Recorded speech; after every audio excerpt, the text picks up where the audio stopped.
जिस घर में औरत रोकर सो जाए वहां अल्लाह की रहमत कम आती है। ये बात औरत के दिल की नजाकत और उसकी दुआओं की ताकत को जाहिर करती है। अगर किसी औरत के दिल में दुख हो तो वो सिर्फ एक दिल नहीं बल्कि एक आसमानी दरवाजा बंद हो जाता है। औरत को खुश रखना महज अखलाक नहीं बल्कि रब की रजा का जरिया है। औरत की दुआ और बद्दुआ दोनों अर्श तक जाती हैं। उसे रिलाना सिर्फ दिल नहीं तकदीर तोड़ना होता है।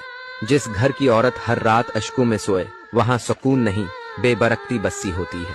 औरत अगर दुआओं से रूठ जाए तो घर उजड़ जाते हैं, रिश्ते ससकने लगते हैं। जब औरत अपनी बेबसी को रब के स्पर्द कर दे तब रब इंसाफ का दरवाजा खोल देता है। औरत के सब्र को आजमाना ऐसा है जैसे आग को हुआ देना वो सब कुछ जला सकती है। जो औरत रब से शुक्वा करने लगे समझ लो वो दुनिया से मायूस हो चुकी है। औरत जब रातों को रोती है तो सिर्फ वो नहीं उसके आंसू आसमान तक